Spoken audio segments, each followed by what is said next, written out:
jede, gleda televiziju, igra nogomet, spava, čita knjigu, sluša, gleda, vozi se,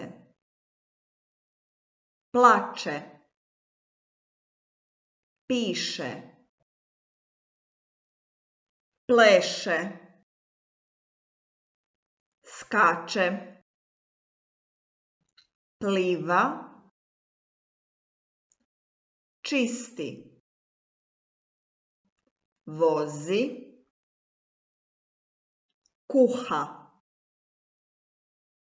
reže, broji,